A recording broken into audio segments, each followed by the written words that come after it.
Hello, this is Cyber Saloon. So today we're going to be going over Danmachi Season 3, Episode 10. I cannot believe we're already on Episode 10 of the season. This season's been a hell of a ride. It's actually my favorite season of Danmachi so far, and I can't wait for the final couple of episodes to come out. So, hell has no fury like a woman scorned, and we see that at the very beginning of this episode, where we see Anya just filling out paperwork at Mach 3, very visually pissed, and some of the adventures and her co-worker, the one with pink hair, are obviously extremely spooked to even ask her what's wrong, and she's very upset because Bella didn't show up to talk to her, and so she ends up coming to the conclusion that she needs to go find Belle and then just yell at him. So as she's leaving work, her manager's like, "You can't just leave," and her coworker's like, "Yeah, just calm down." And she makes a remark "Oh, if one person affects the organization, that's a reflection on the organization itself," which I guess she has a pretty good point on. But Anya's bae, and then she ends up going to talk to. She finds Hermes when she walks out on the street, and Hermes is like, "Oh, hey Anya, how's it going?" And she just turns around and gives them a scolding look, and it just spooks both Asfi and Hermes. After she realizes oh, it's Hermes, you obviously have to show respect to gods and goddesses in Oratorio, and then they end up having a small little kind of dinner together, and Hermes says he'll tell Anya Belle's location, and of course, because it's Hermes, only if she'll do a favor for him. And I kind of have he ends up as we see later, kind of giving her a small little band. And when we get there, I'll kind of talk about what I think exactly that band is. And then after we kind of cut to Belle, and Belle is he's fulfilling his role out as the distraction. He starts walking out onto the street. You see adventurers kind of giving him scowling looks, and they start to follow him. And then you see Belle. I think it's kind of an ominous foreshadowing that he's we're not going to lose anyone. We're going to get everyone back to Gnosis. And then it kind of cuts to the credits. I think it's kind of ominous. I again, because Finn knows such a knows a lot of the details of the plan. I don't know how he knows. I think that's kind of he has to have some insider because he knows everything. But so that's kind of an ominous kind of foreshadowing of where we're gonna go for probably next episode. And then after that, we cut to the Loki Familia command center. So you see Finn and the whole Loki Familia kind of they're set up to move out. And then Finn gets a notification from one of the Loki Familia that Belle has been sighted, and so he knows that Belle is the distraction for all this, so the monsters can get back in Babel, which is the dungeon. And so we, of course, no surprise, Eyes wants to go check up on Belle, and then you see Finn kind of give a comment no, you supported him too much, because Eyes is from season 1. It's not just Eyes that saved him.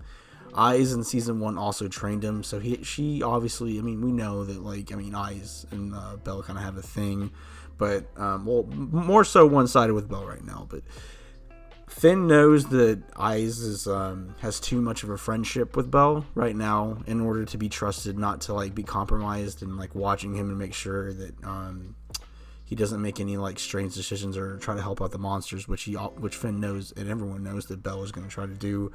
But Eyes kind of swears that she's not going to let him do anything, and that if she runs into any of the monsters, she's going to kill them. We then cut to what I guess you could call the Xenos command center, because Hestia and Harahime kind of have the Harry Potter style map where they can kind of track everyone, the Xenos, and then the all the Familia members that are kind of helping out with this operation to begin with. And then Hestia kind of gives the comment that Daedalus Street, which is where all the destruction happened, and where most of the conflict is going to happen within this, what happens in this episode and what will happen in the next episode, has been evacuated.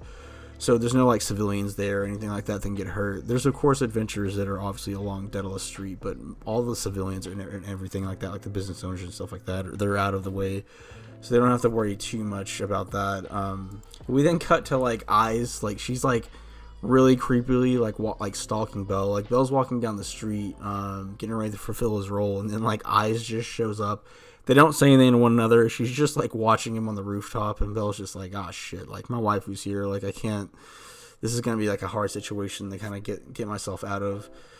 And then we begin the Bella Cranel Oratorio speeding date game. And then hilariously, Eyes watches this whole thing, and I love like her comments on all of this. So contestant number 1 is Naza, who was sent by Mika. So Mika, I'm not Mika, but Naza kind of like asks Bell like what he needs, and like she ends up taking the like this. We'll see it later. It's like kind of like this thing, like this flower that basically gives illusions to like that adventures are surrounded by monsters. And then Eyes, of course, notices that she ends up patting him on the head. And then after Naza leaves to go like to her position, we see that contestant number 2 shows up. Well, I guess contestants number 2 and 3. We see that Aisha and Ryu have showed up to help out Belle. Both Aisha and Ryu obviously are going to help out Belle. And then Eyes notices that Aisha is giving Belle a titty hug. And then you see Ryu kind of like...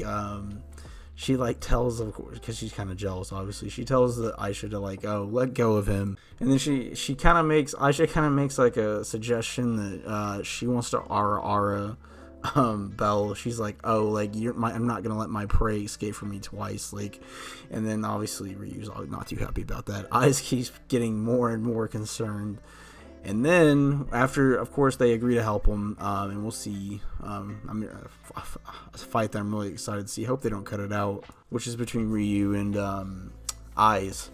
And then, after they leave, contestant number 4 shows up, which is Anya, and she just So, I thought this one was the best one, because, like, Anya shows up, and she kind of acts like a woman who's been ghosted on a date. She's like, why didn't you show up? Do you only come and talk to me when you have problems of your own? Like, I expected you to come and talk to me.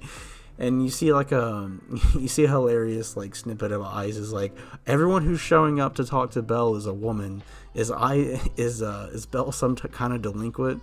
I guess she thinks that Belle is getting around quite a lot with all the multiple people, specifically women, obviously, that show up to talk to him. Getting a little jealousy there. So we cut back to the main Xenos group, which is made up of Fells, which is kind of like their overseer, to try to make sure they get back to the dungeon, because both Fells and Oranos have a vested interest in helping out the Xenos. We see when Bell first met Lids and he met the Xenos community, we see that, remember, Lids, his whole dream was to see the sky. And he kind of makes a comment on that, because they're like at the bottom of a well, and like Lids is like seeing the sky for the first time. And he kind of makes a comment of how ironic it is that he finally gets to see it, but they obviously have to leave like to go back to the dungeon tonight.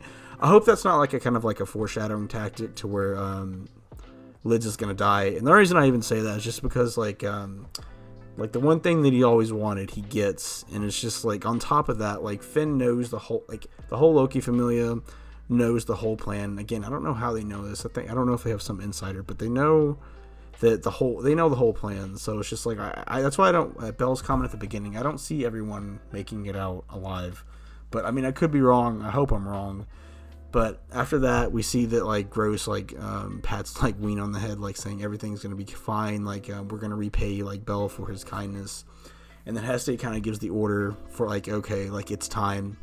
Lids jumps up and does like this like beast roar to give like the communication signal to the rest of the Xenos community, which are kind of scattered throughout Ontario.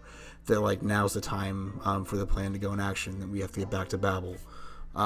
We see kind of Finn bring it up multiple times, but then it kind of gets mentioned among the Xenos community that Asterius hasn't been found yet.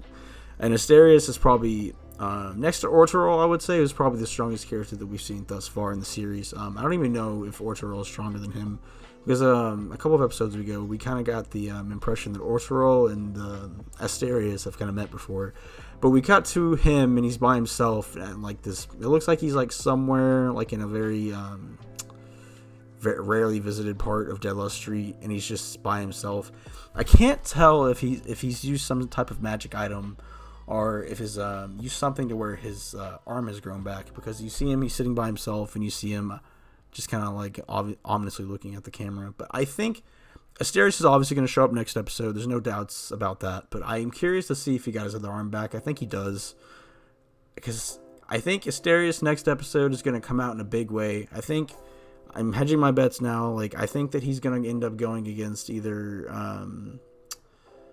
Finn or Gareth, because those are the two strongest in Loki Familia. I don't think he's just going to go into the dungeon. He's too big of a figure, and since Finn and the whole Loki Familia, they already know the whole plan. There's no way Asterius doesn't have to step in, because everyone that's helping right now with the whole like Xenos evacuation plan, they're not strong enough like to fight most of the Hestia Familia. So like the level 6s that you have are Eyes. I think that's going to be given the bell, obviously. You have Riviera, which is probably the strongest mage in all of Ontario, maybe rivaled by Asfi, but you also have Finn and Gareth, which are extremely strong too, and I don't see anyone else being able to take them on other than Asterius.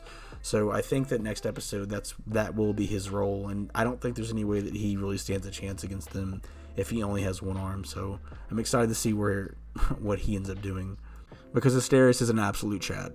And then we cut to Best Goddess, which is Freya, and she ends up asking Ortorol to do a favor for her, though she said it may be wasted. I think I know exactly what she wants Ortorol to do. So we all know that Freya has a very vested interest in Bel. She has a very deep obsession for him. I think she knows, obviously, that the whole city hates Bel, and that she's not going to let anything happen to him, especially from Loki's Familia.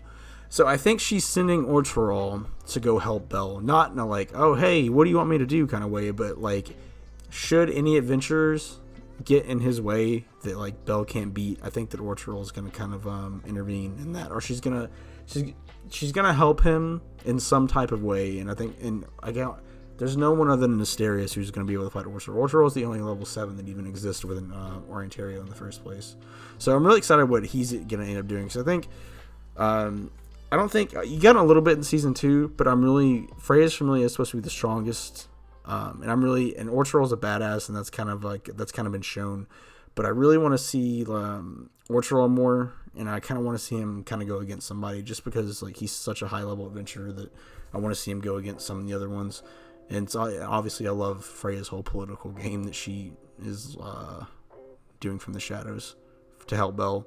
So Lily is like the perfect spy class. So her ability to transform into other beings is actually pretty useful. I think she got this spell from Fells, but she ends up like kind of transforming into a rabbit. So she's trying to lure like a lot of the adventurers out of Deadloss Street and out of the way of the Xenos from when they come through. So Fell, Lids, Gross, Weine, like that whole group is going to be going up this street, which makes up, I believe, the bulk of the Xenos communities that exist within Ontario.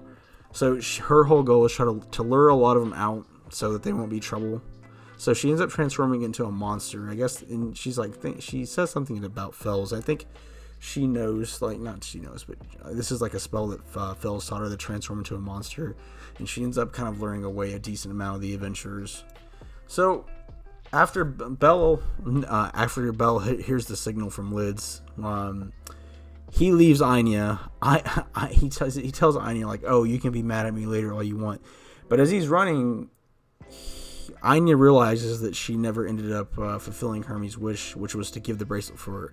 I do not think that Hermes ever intended for Anya to give that bracelet to Bel.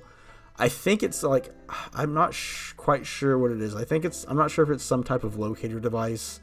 I'm not sure if it's some device that would like kind of like lay off attention from Bel to try to like make it go towards her.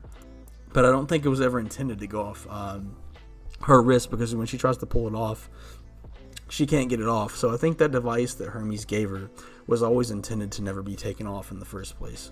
So the only thing I can kind of think of is like a locator device or something, but I don't know if that would make sense, because it's not like the Loki Familia can track Bel on a map. But I don't know. But I do know that device, whatever Hermes gave her, that little bracelet, was not meant to be taken off in the first place. So a lot of the adventurers that were tracking Bel, like from the beginning, they all end up attacking Bel, and they're trying to chase him and follow him. But then what's it called? The Naza ends up after he runs into a certain area. Naza has this kind of flower device, which is kind of like a illusion type gas, and it gives them, like, all the adventurers in the area, like, the impression that they're in the dungeon and they're surrounded by monsters, because you see them all freaking out, like, oh god, like there's monsters everywhere. So Bel uses this to get away, because everyone, Welf, Mikoto, Bel, and everyone, basically like all the humans that are involved in the operation, they're kind of using these invisibility cloaks I think it's not just that they can't be seen. I think a big reason is why a lot of people are using these invisibility cloaks like Mikoto and Welv is just because so they can't like be seen doing what they're doing. It kind of lays off a little bit of the pressure. But we see that I guess Eyes has a sixth sense and she can sense Belle. But this is really cool. So right as she's kind of like tracking Belle, who has the invisibility cloak, is trying to get away and fulfill his distraction as the decoy, Ryu ends up showing up to distract Eyes so that Belle can get away. So I'm really excited. I hope this isn't like a fight that's glossed over.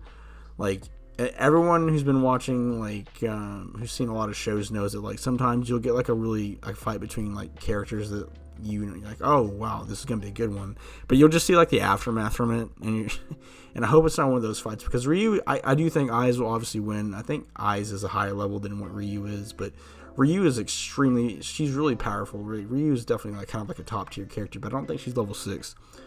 But Ryu's extremely fast, and she used to be a really good adventurer before her whole familia got wiped out. So I really do show. I think next episode is going to be that moment, that kind of like big shocker moment that they put in the trailer, where Eyes ends up like facing Belle with a sword. I do think so. Obviously, Eyes is going to win this fight, but I want to see how Ryu kind of stacks up against her, because Ryu, you can't sleep on Ryu. Ryu's like a really strong level adventurer too, so I'm curious how that's going to shake out. So this one I thought was pretty funny. Lily ends up geniusly, that's not even a word, but she ends up making a disguise for Finn, and she goes up to where Raul and like some of the other Loki Familia are, and she tries to kind of guide their attention, like, oh, like go to this area. She tells them to go to like the center of town, and then, but that's not actually Finn. It's actually Lily. So Lily's spy ability is pretty useful. Like it's pretty good at like like taking kind of throwing away the enemy plans. Because Raul and a bunch of like his group like show up to where like Finn actually is, and they're like, "What are you doing here?" And they're like, "You're the one who kind of told us to go here. What are you talking about?" Because some of the other Xenos communities are coming out along other parts of the city, and Raul and like his group were at that part of the city where they were told to leave, and Finn's like, I didn't ask you to leave, and then he kind of realizes they have someone who has like a magical ability to kind of imitate others, and he's like, shoot, that kind of throws us off a little bit. So he knows they're guarding Riviera and Gareth are guarding like two like very supposed entrances to the dungeon and Gnosis, which they think the Xenos are going to take. I think that what's going to end up happening is that Finn, because Finn is kind of thinking like, are we missing somewhere? I think that Finn like is going to find like one of the entrances that they're all going to end up going to, which is the Xenos community. I think Finn is going to be the one that mainly kind of guards that whole entire area. So I think that's where Asterius is going to come in, because there's no one that other than Orsorol, but I don't think it's going to be Orsorol. I think Orsorol is probably going to help out somewhat with Eyes, because Belle's not going to be able to beat Eyes in the first place, and I don't see Eyes kind of letting him get away. So I think that's what Orsorol is going to be. But with Finn, I think is the second strongest in all of Ontario. I think that it's going to be Asterius that holds off Finn, because I do think that Finn will be the one, kind of like that, I guess, for lack of better words, it's going to be the Finn that kind of is like that final boss between like the Xenos and going back into Babel. So we see that Mikoto and Welf are kind of like the ones guiding the main Xenos group to Gnosis. And they end up freezing a lot of the adventures and coming up with kind of like ways to stop the adventures, but not harming them too much, and also not destroying too much of the city, because that was a big issue last time, is they basically tore up like most of Daedalus Street. So they're doing that. They do it with a lot of ice spells, but they end up running into a big problem character, which is Gareth. Gareth is the dwarf from Loki Familia. He's level 6. He was level 6 before Eyes. I think he's the second strongest, I would probably say, in Loki's Familia. Maybe Riviera, but they're different, because Gareth is like a tank class. Like he uses an axe, but Riviera is like an extremely powerful mage. But Gareth ends up trying to stop them, and then both Mikoto and Welf, and he ends also, funnily enough, he ends up like destroying like part of the street doing it, and he's like, shit, like Riviera is gonna get mad at me later for this. But both Mikoto and Welf kind of stay behind to hold off Gareth. I don't think they're gonna last too long, because even together, Mikoto and Welf, Gareth is extremely powerful, so I don't see them holding Gareth off for too long. I think probably for a little bit, but not for too long. So we see, unfortunately, that Weine gets separated from, after that attack, gets separated from most of the Xenos group. We see her, she's kind of like by herself, like, it kind of looks like a cellar a little bit.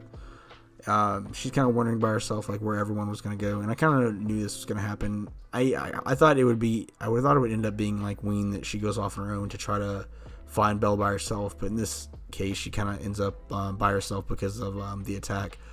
But Hestia and Haruhime notice this, and Haruhime ends up going after her. And then she ends up coming. Of course, Hestia tells Belle about this, and then this part killed me. So Haruhime comes up, and she's like, "Oh, like, where am I?" And she runs into Tione, which is one of the Amazonian sisters. And I love how Tione's first response is, "Oh, look at this monster that looks like a child," and it's like, I guess there's only one thing to do. And she just starts swinging her sword. I'm just like, oh, okay. It doesn't really seem in character, but all right. I don't know. I feel like Loki's Familia. It feels, I mean, I get some of it. A lot of them strike me, and for good reasons, is like ones that probably won't let the monsters get away. But it makes sense for Finn not to want to do it because he doesn't want to bring shame to his race. It makes sense for Eyes because monsters killed her familia. I mean, not familia, but it killed her family.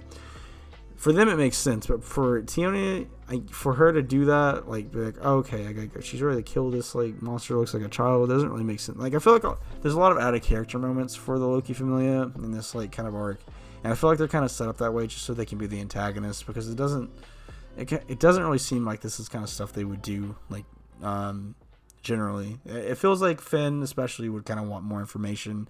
It would be more prodding into these issues, and like not just them, but like a lot of the Familia anyways, especially like Riviera would probably want to get down to like what this is really all about. So what I think is going to happen in the next episode, again, like I think Finn is going to be like kind of like the final boss type character, which separates the main Xenos group from Gnosis. And I think that Asterius is going to end up taking on Finn, which I'm really excited to see because Finn is one of the strongest adventurers in Ontario. Plus, I think Finn's really cool as a character. But I think Asterius is going to have to fight off Finn so the rest of them can get down. With Belle and the whole Belle and Eyes thing, I think that we're going to see that moment that we saw like in the trailer. It's going to be Belle versus Eyes, but Belle can't beat Eyes. I think Eyes is going to beat Ryu with relative ease. And I think that I think Ortorel is going to come down to fight Eyes. For those who've seen the Sword Ontario anime, we see that Eyes and Ortorel kind of have a brief kind of fight in the dungeon, but it doesn't last too long.